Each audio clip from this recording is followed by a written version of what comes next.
Hi, everyone. We are live on Neo Retro 1059's Facebook and YouTube channels. Hi, everyone. My name is Ryan. Sad to say, no Natalia today. It's just me and a special guest, so I'm so excited to talk to her in a bit. Her TF has skyrocketed since our last interview, so sadly, the station can no longer afford her. I'm kidding. She will be hopefully joining us for the next interview. But again, as I said a while ago, I am not alone, and I'm so excited to talk to her. She is an amazing musician, an amazing dancer as well. Like I of course looked her up on YouTube and her many music videos. Please welcome to the Neo Retro 1059 Facebook and YouTube pages. We got the lovely Tiana Kocher. Hey! There Hello, she hello. is, How are you?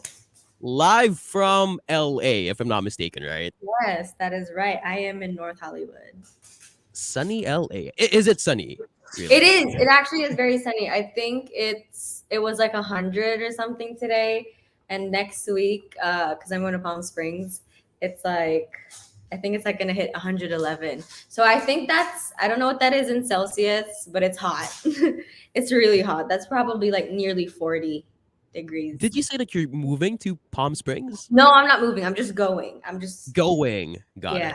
it. Is it Mhm. okay? Forgive my Filipino ignorance, but is it true that in Palm Springs, it's like almost everybody's old?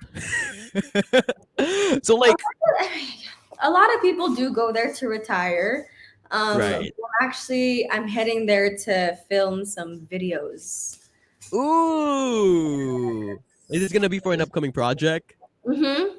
Yes, sir. It will be. Yay! Maybe we can talk about that in just a bit. But before I get ahead of myself, thank you so much for doing this.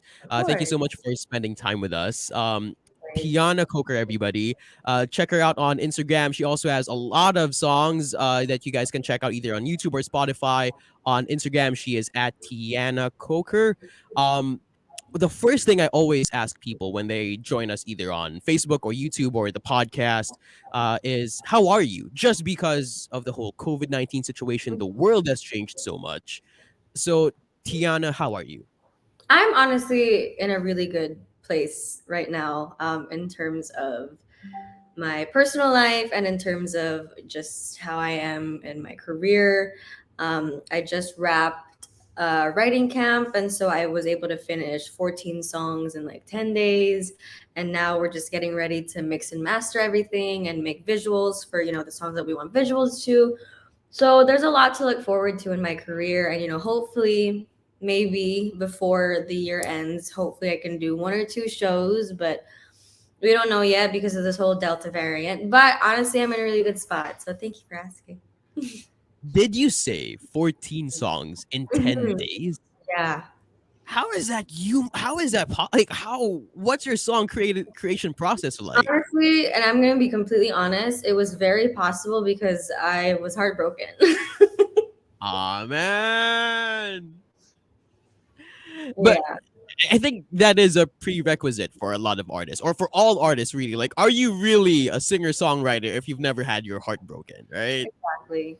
Oh Exactly. man. Yeah. But it's just so fun. I'm laughing now just because I came from another call with another friend who also was telling me that he recently broke up rather with his girlfriend, and I'm like, wow, is it breakup season already? Like, is this a pandemic thing? I really don't know. It could be because, I mean, a lot of people did get together during the pandemic and spent a lot of time with each other. And I guess now that things are kind of opening up again and people are just doing the things that they normally do, they kind of realize that they probably want different things. They probably don't want to be tied down. So, Yeah, well, you look amazing. That much I can thank say. you. Thank you.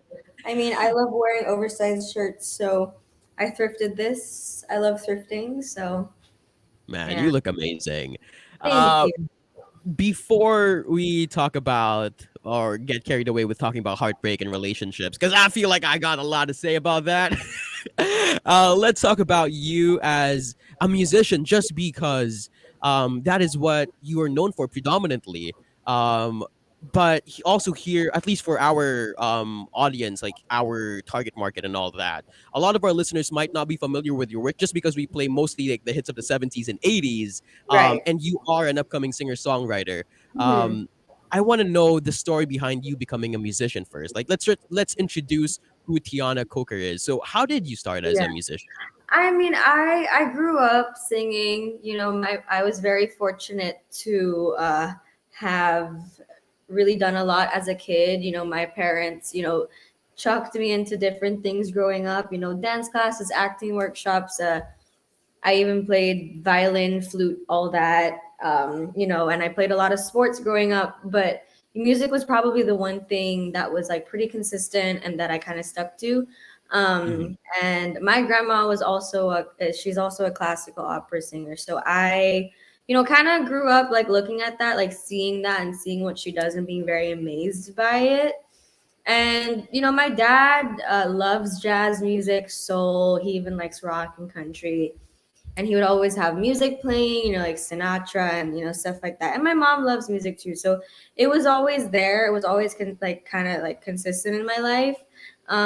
But I never really took it seriously up until high school because I really loved sports for a very long time. I played soccer, I played softball, I played basketball, even though I was benched for basketball. What? Because I'm short. I'm 5'2". Oh, Um, got it. but I love sports, and then I tore my calf muscle. I tore it, so I was in crutches for a very long time. And so I kind of did music to kind of pass the time, and then I kind of realized, oh, I kind of actually want to study this. So I ended up going to the UK to study musical theater.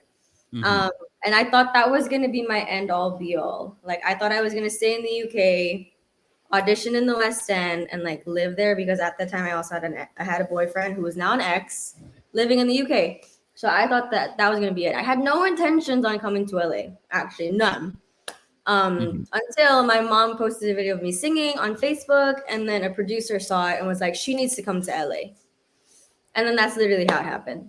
Then I left the UK, never went back, and then I just came to LA. Oh man, like, and for everybody's info, you are what, 22, 23, right? I'm 22. 22. And Mhm. you're already experiencing all of this. How does it feel like? It's definitely a blessing. I never in a million years would have expected me to uh have the platform that I have, Mhm. because I obviously see how long it takes for certain people. But it's great, knowing that I can influence a lot of people and that people can like resonate with my music. So And I think it's amazing that you mentioned a while ago that your grandma is an opera singer. You wanted to audition for West End, and now when I go on YouTube and I go on Spotify, I'd say your music's pretty R&B, almost like pop yeah, R&B ish. yeah, Um, and for it's sure, amazing to me for that sure, you can do like the full range.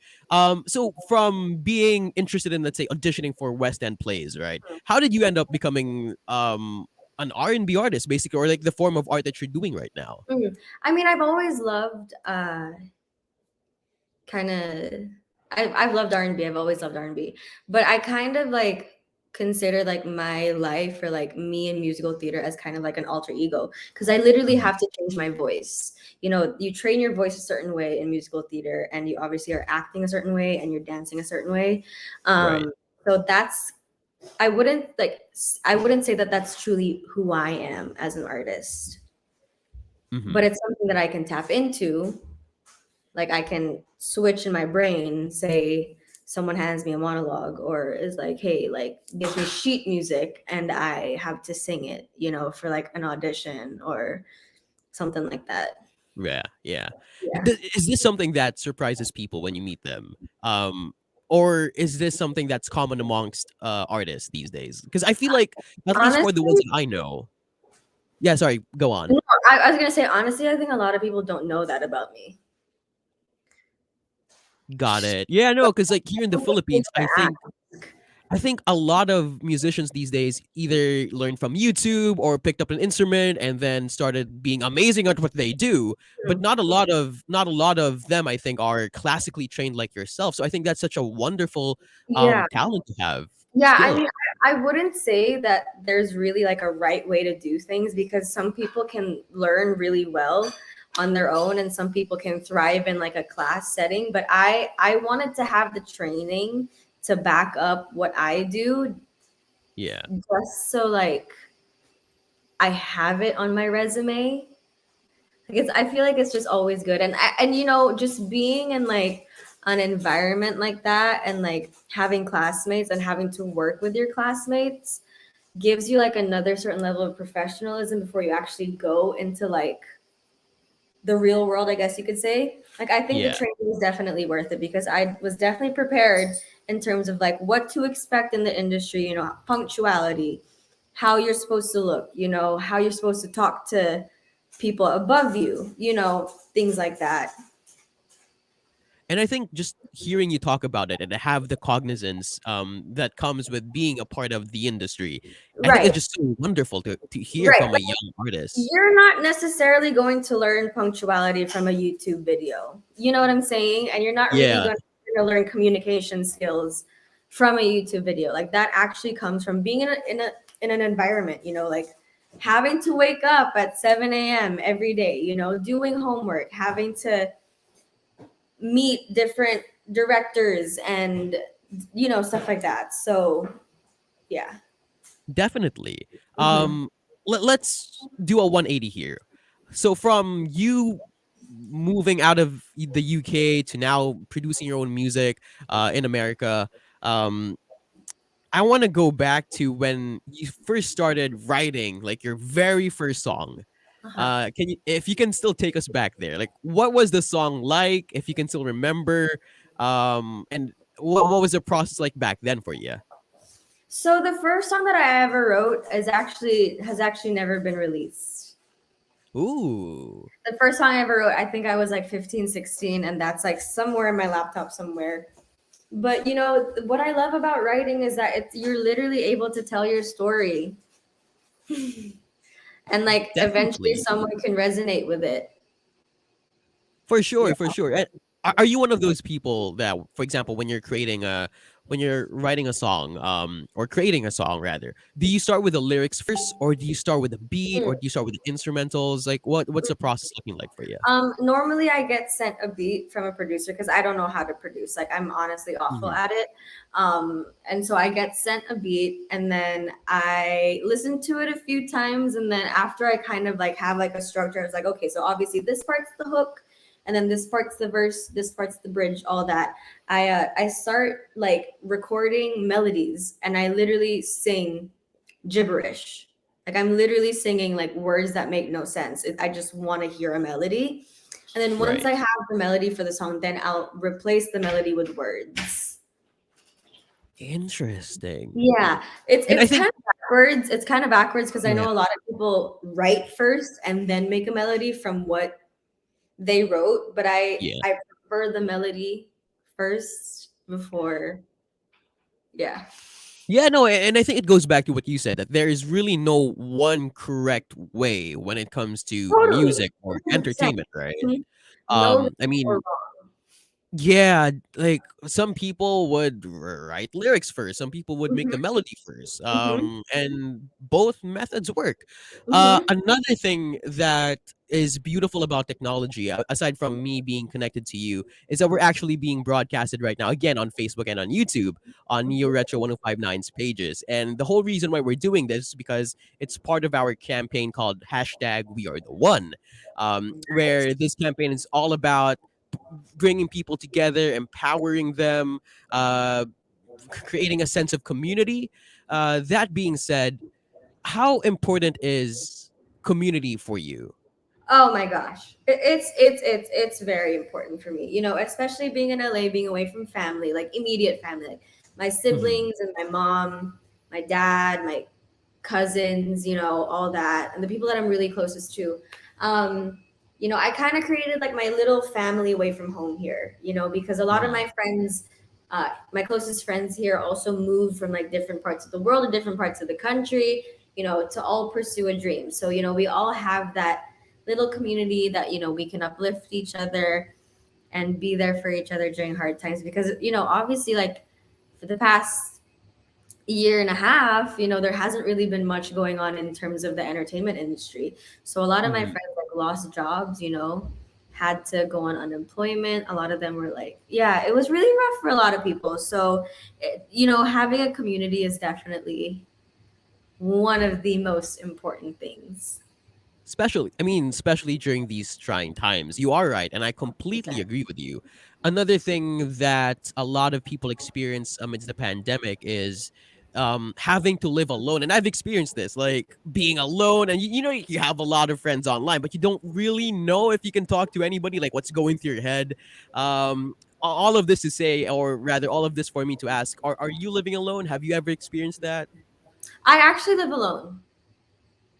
I live alone right now. Well, I mean, I have a dog. I don't know if you consider that living alone, but I've been on my own since I was 18 and I'm 22 now. And so far, so good. I love independence. I love being independent. I love having to like literally fend for myself and, like take care of my Yeah, dog. Like, I love that. I think it definitely like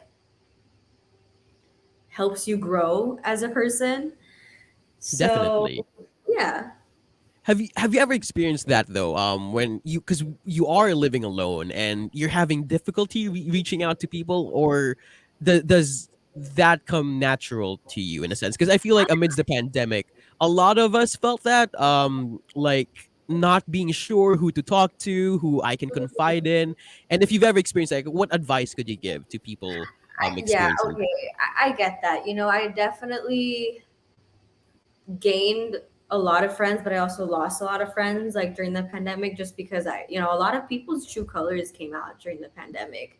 And if there is somebody that you're kind of unsure of, or that you feel like your instinct or your guts probably telling you something, 9 times out of 10 that feeling is probably right. that? That gut feeling is probably right. So I would just trust your instincts, trust your gut, because that definitely helped me. Oh man, and I resonate with what you said, especially with the your true colors show amidst the pandemic, or at least I've also experienced that, wherein friends, I don't know, man, like they started posting questionable stuff on Facebook, on Oh, don't get me Instagram, started. on Twitter. Especially because there was a lot going on in the world with the whole Black Lives Matter movement. It stopped Asian and Pacific Islander hate. A lot Yeah, of those things, and obviously, the world was very divided when it came to getting the vaccine or not. So it's just really about aligning with people who I guess like have the same morals as you. yeah. But like I said, it's definitely worth it to just trust your instincts most times because it's probably right. Yeah. Um, it's like finding your tribe. I think that's the word or the phrase that a lot of people use. Finding your tribe, right? Absolutely. That being said, at 22, and it sounds like you've been moving in and out of different countries. I mean, obviously, Philippines, UK, America.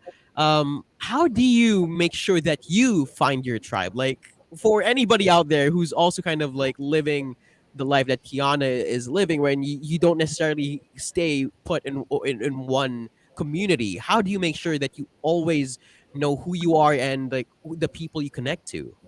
Right. Okay. So I mean, you should definitely look at the constants you have in your life. Hmm. Family is always going to be there. The people that you grew up with are always going to be there, so you know that you can always count on them. And obviously in the UK, it wasn't that hard for me to make friends because I had classmates. I was kind of like they were my friends. Like I didn't really like go out so much and like meet people from other schools. So like my friends in the UK, I was very grateful. I'm very like blessed to have really really good classmates that I still talk to this day. Um, But it was difficult to make friends in LA, if I'm being completely honest, because it's there's a lot of competition here, and people get intimidated by other people. But I definitely feel like I have found my tribe after about 3 years, pretty much, of living here. But yeah, actually, a lot of the people that I'm friends with are people that I work with, so it just works. That's wonderful. I mean, definitely like going for the people that you work with. If you guys are running around the same circle, right? Most probably you Exactly. guys are birds of a feather. I mean, yeah, that makes Exactly. sense. Same Yeah, interests, we like the same things. We obviously do the same things. So it's a no-brainer. Like, all of my closest friends are all dancers or songwriters. So yeah. got it. Yeah. Another thing that I want to talk to you about is authenticity, because like when I'm talking to Mhm. you right now, it's everything feels natural with you. Like you are obviously being your true authentic self, as Natalia Yeah. would always say on air, or like whenever we're having an interview, she's always like, oh yeah, be your true authentic self. And it sounds a bit cliche, but I think that's really important. And that's something that I want to talk to you about. Like, how do you do that? How do you make sure that you're staying authentic to who you are? It really is. And you know what? I'm glad you brought that up, because I actually went to church last night, and our pastor was preaching about how, not to get like religious or anything, but you can decipher this however you want to. I'm Christian, so I believe in God. Um, and he was just saying that, obviously God made you unique, literally, like, nobody has the same DNA as you, nobody looks like you, like, legitimately, like, there's no one else in the world like you know what I'm saying? Yeah. And so I just embrace that. I literally embrace the fact that there's no one else like me, and I make it a choice to not look or try to be like other people, because the world, especially now, needs more uniqueness, needs more originality, and definitely needs more authenticity. Which I completely agree, but at the same time, I'm placing myself in your shoes. And isn't that hard to do in the music industry, where I feel like there are always pegs for different people? Like, even like for Mhm. example, when you're with your friends, and you talk about, let's say, oh, I love this musician, I love this artist, I love this song, and like another friend of yours is gonna be like, oh, that artist sounds like this artist, or that song sounds like this song. Isn't it hard in your industry though?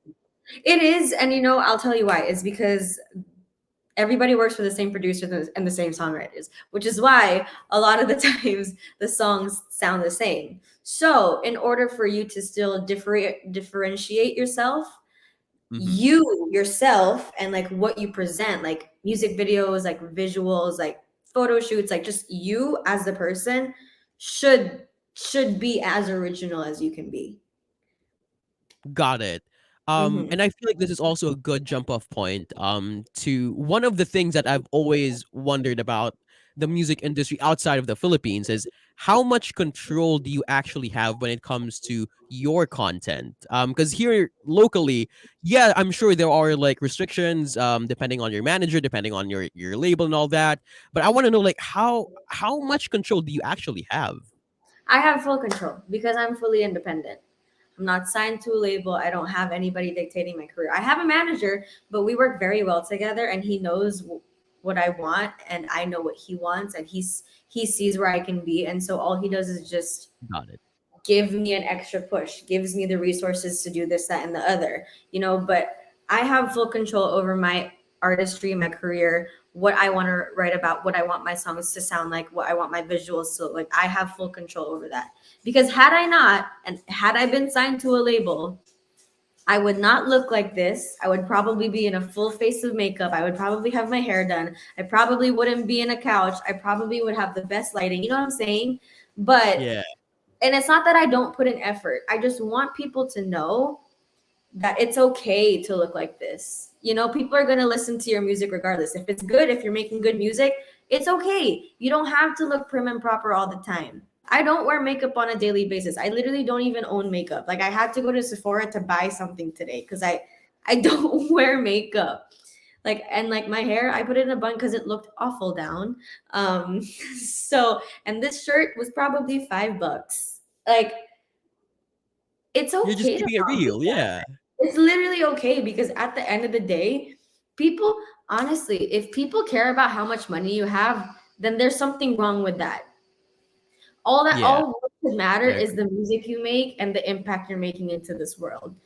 Because it honestly wouldn't matter if I had $2 or 2 million. How is that going to affect the world?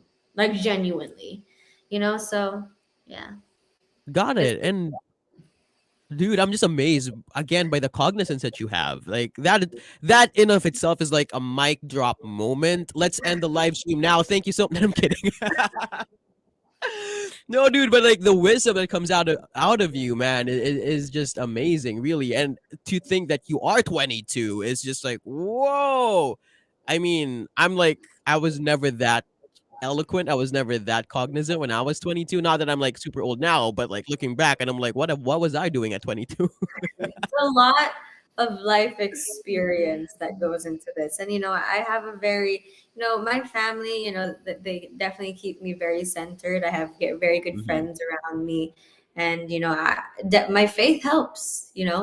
What I believe in, who I believe in. So Got it. And I feel like you just answered what was supposed to be another question of mine, which is how do you keep yourself grounded? Because like, as far as the music industry is concerned, I feel like at least based on the documentaries that I've been watching, the friends that I have who are part of the industry, because I'm not part of the industry myself, so I only go by with what I see and what I hear, right?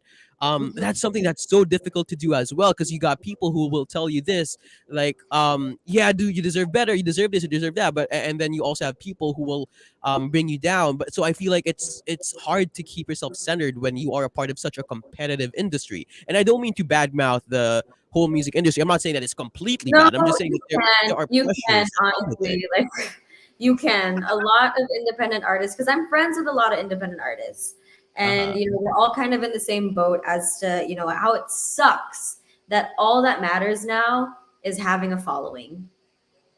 You don't Hmm. even have to have talent anymore. It's literally, if you have a following, you can make music, and it sucks, but one day independent artists are definitely going to get the recognition that we all Yeah. deserve. But all good things take time, so I'm not even worried. Yeah, and again, just showing how much patient you are as an artist, showing the cognizance that you do radiate as an artist is amazing to me.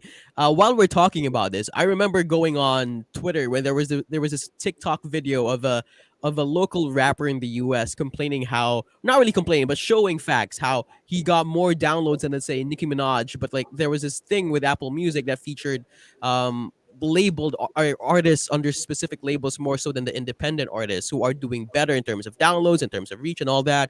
So I feel for what you said, independent artists who are working really really hard. And again, this is not to say that the artists who are labeled aren't working as hard. I'm just saying that I feel like recognition definitely Oh, deserves to be there. for sure. Yeah. you know no shade to those in the top 40s right now, but Yeah. 9 times out of 10 they're not really spending or funding their own projects. It's normally their labels. And so they get big, massive budgets, and they can work with this producer who has 10 Grammys, or they can work with this director who's like verified and has so many followers, stuff like that. So it's always easy for people like them to get exposure, but Yeah. one Yeah. day, I think there is going to come a turning point, within the industry where hopefully everybody gets equal opportunity. And yeah, I think equal opportunity is like the best way to describe it. Got it. Yeah, no, I completely agree with you. That being said, I also would want to know, do you ever consider going back here in the Philippines and making music here? Or are you dead set on creating music there in America? I'm not dead set on creating music here. I will literally travel anywhere to make music. Got it. I literally work with producers in Germany, in Mhm. the UK, and like in a few other states here. Like there's one in Ohio, there's one in I think Jersey, and one in Florida. Um, It's really easy to make music from anywhere. I'm not really tied down to any producer or to Mm-hmm. any certain songwriter. Like if I vibe with you, I vibe with you. But so far, I haven't really done my research on different producers from the Philippines. So I think once I do, and once I find someone that kind of meshes with my sound, or I can see myself collaborating with, then yeah, I'd love to. I'd love to make music there and collaborate with many artists in the Philippines for sure. Got it. And I think that's just wonderful. I remember having this debate with a friend of mine, and I would love to get your 2 cents worth on this one. We were talking about the globalization of OPM, which kind of started with the whole argument kind of started with the whole K-pop thing happening. Not sorry, not to diminish K-pop as a thing, but like the whole K-wave. Like you know how everybody's into K music now, Korean Yeah, food, K culture, and all that. We were thinking, and I'm gonna use Filipino because I feel like it's so much better in Filipino. Kailan kaya natin mararating yun as a country? Here I am saying that I'm gonna say it in Filipino and says it in English. But like what I was trying to say was, kailan kaya mararating yun ng Pilipinas? Na everybody wants to be in on our culture, everybody wants in on our music. And one of my friends said, it's so hard though because what is original Filipino music? What right, is right. But OPM? also, Yeah. there's so many people. There's so many people in LA that are Filipino and people just don't know. Mm-hmm. Sweetie, she's Pinoy. Her, she's Pinoy. You know, Yeah. Vanessa Hudgens, Shay Mitchell, El King, she has Filipino, but Olivia Rodrigo, she's Filipino. You know, there's so many people that are very prominent Yeah. in LA that, you know, if they embrace their Filipino heritage a little bit more, I'm pretty sure that will come. You know what I'm saying? But Yeah. there's a lot Yeah. of people that don't really speak about it here. Yeah. Got it. That being said, would you if people were to consider you as an OPM artist, like how do you feel about that? Like do you like that title? Do you not No, like no, it? no, I honestly don't mind it. I mean, I wouldn't say that I have like my career has roots there because I've never Mhm. really I didn't really start my career there, if that makes sense. But me being Filipino, yeah, of course, absolutely. But I know OPM means like people whose like career started there, like right, right. That's an interesting take because this is the first time I'm hearing about that. Yeah. Yeah, that's Because a I good mean, take. would people consider hers music to be OPM? Probably not. Probably not. Yeah, yeah. Right. Or Olivia Rodrigo. Probably not. You know what I'm Yeah. Mhm. saying? Yeah. Um, yeah. Got it. Yeah, no, that's such an The thing about OPM though is that I find it too broad of a genre because under that there's many categories. You have pop artists, you have indie artists, Mhm. you have artists, you have rock artists, you have people who sing ballads, you know. So I think it's too big of an umbrella. You know what I'm saying? Exactly. Yeah. Yeah. I completely agree. And that's what I was telling my friend. And my friend was telling me as well. Like we were both jumping off of each other's idea. That OPM is not a singular sound because for a It's lot of not. our It's for not. It's really not. exactly. There are so many good Filipino rappers, and Yes. there's so many balladeers. You know, Yeah. Jean, Lani Misalucha. You know, people like that. And I don't understand why people can put them in the same category as like the rappers. You know what I'm saying? Because two different things. Yeah. I Yeah. completely agree. And I remember telling my friend that it's it's it's not for anybody to basically box what OPM. This is my opinion. Feel free to disagree with me. But I feel like it's not for anybody to box what OPM is Mhm. just because like when I ask somebody what type of music do you listen to and you say OPM and I'm like what does that mean like OPM is Right. so broad. So like whenever somebody Right. say, "Oh, I like listening to OPM," and I'm like, okay, but like what kind? Because Yeah, again, it's exactly. Yeah, so broad to use your words. it Um, really. and just like that, it's been 30 minutes. I can't believe we've been talking about music and a little bit about mental health a while ago. Mhm. Before this whole this whole thing about OPM drags on, I just want to roll it back to the purpose why we're doing this live stream, which is to basically connect everybody. Obviously through you, it's music. For somebody else, whatever it is that they're passionate about, we want this campaign to be all about bridging people together, making sure that everybody or that nobody feels like they're alone and everybody feels like there's always somebody um with them basically amidst this pandemic. That's why we're also broadcasting online Yes. through these live streams. All that to say, um how are you coping amidst the pandemic? I know you said that you live alone, you have your dog, but what other traits or what other skills have you picked up amidst the pandemic? I've been cooking. I've been cooking a lot. So that's something that I've been doing. I've been doing a lot of cooking and I like spending time at home. I do. And so I've been watching a lot of video like TV shows and game shows and stuff like that. But other than that, I'm also still in school, so I still have to go to my lectures online and still do homework. So I still keep a very busy life during the pandemic, but thankfully I am vaccinated. So, I have a little bit more free reign to go out and do more things than like the non-vaccinated people here. Um, Hmm. but I still don't really go out so much. I only really go out if I have to. I really am such a homebody, and like this past year has made me more of a homebody. So cooking and watching shows and spending time with my dog, really. Got it. No, Yeah. dude, that is amazing to me because I also am a homebody. Like I consider myself an introvert, which I feel like a lot of Yes. people uh, Yeah. tend to disagree with. You're not an introvert, and I'm like, no, no, no, no. Trust me, like I am an introvert. And one thing that I've noticed is that a lot of performers are not exactly as they are when they present themselves on stage, which is not a bad thing. Like a lot of my friends who are performers, when they're on stage, they're like, "How are you doing, Manila?" And when they're off stage, they're like, "Hi, how are you?" Like Literally, that's me. That's me. literally, I'm actually a very shy person. I am, especially yeah, when I meet someone for the first time. I don't talk. Like I'm very shy. Um, yeah. yeah.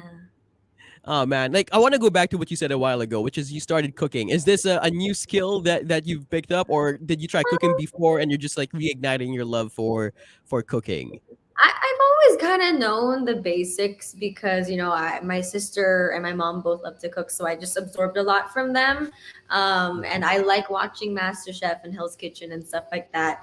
And obviously, when I was living in the UK, I had to start to cook. But Yeah, this past year, I've been kind of able to make more like complicated or just more like just like those kinds of recipes, yeah, like uh, not just like grilling a chicken or putting salmon in the oven, like now I'm like actually like doing more stuff. So yeah. dude. You know what? I love Hell's Kitchen. You have no idea like how passionate I am about Hell's Kitchen. Like there was this one night that here in the Philippines they just recently started being on Netflix. So when I saw that it was on Netflix, I was like, okay, give me 2 days, I'll binge watch 3 seasons. Yep. Yep. And not a lot of Literally. people not a lot of people know this, but like cooking is hard. Cooking is hard, Cooking yo. is hard. It really is. It's a lot of Yeah. trial and error. So it amazes me when I see people like yourself or people like friends of mine who are online, and they share videos of themselves cooking. They share like their final products, and I'm like, a lot of people became chefs amidst the pandemic, and I'm just happy, like, because again, cooking is hard. That being said, what dish are you most proud of that you've done, or that you've made? I make like a really good like chicken in like a cream sauce, and I add like truffle and mushrooms, and then I do really good like parmesan garlic roasted potatoes, And Mhm. then I recently made this like Italian sausage with spinach and like orzo. It's pretty good. Yeah. So those are Oh so fun, the man, things that I'm proud of. Because I also don't eat red meat, so I don't cook beef or pork, steak right? or pork or duck, stuff like that. So I tend to stick to more like chicken and seafood, stuff like that. Got it. Well, while we're on the topic of food, like, what was your favorite dish growing up? My favorite dish growing up, I loved mac and cheese. Like I was a big mac and cheese girl. Um, I also loved steak. Ironic because I don't eat that anymore. Yeah, Um, I was about to say. I know. I loved steak and mac and cheese. Like that literally would always be my order Oh going to the man, restaurant with my parents. Like, got it. Yeah. yeah, just a lot of cheese and a lot of meat. Um, but if I had to pick my favorite Pinoy dish, ooh, I mean, is it basic if I say adobo? Like, is that really basic? I love adobo. I don't Or think so. I love adobo. okay, here's what I love. I love pancit palabok. Huh, that is. I did not expect that. I did. Wow. Mhm. Because I feel like a lot of people, as far as like us being Filipinos and introducing Filipino food to like other nationalities, like a lot of us would, again, like what you said, a lot of us would go for the adobos, the tinola, or the sinigangs. Why palabok though?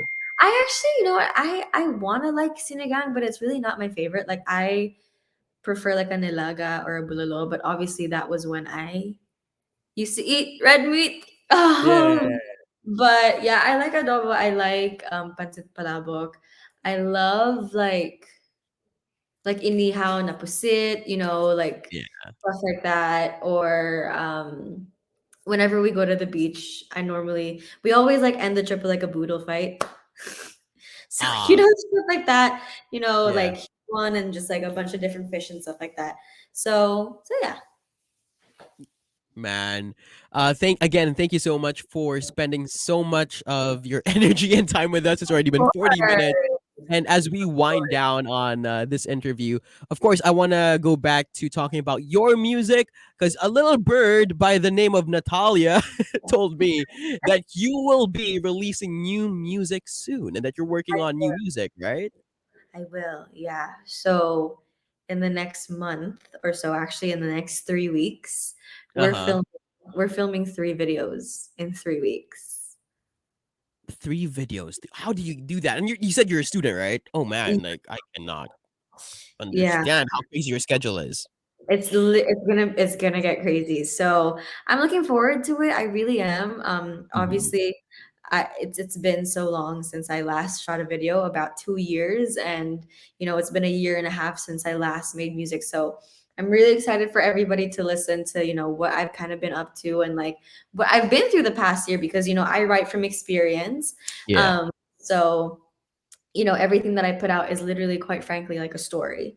So I'm really excited for people to hear what I've been up to. I've been experimenting a lot with sounds and stuff like that. So I'm really excited and curious to see what people think of it. So if I'm not mistaken, my next single should be out either in the end of September or early October. So I'm really excited for that. Oh man. Where can people find you online? Where can people find your music? Please go ahead. Yeah, so it's going to be Tiana Kocher on literally all platforms: Twitter, Facebook, Instagram, YouTube, TikTok, Apple Music, Spotify, or like Deezer or whatever you use, Amazon, I don't know. But it's literally Tiana Kocher. Thankfully, I have a very unique name, so nobody else has it. But yeah, literally just my name: Tiana Kocher. Yeah. Got it. Again, the lovely Tiana Coker, everybody.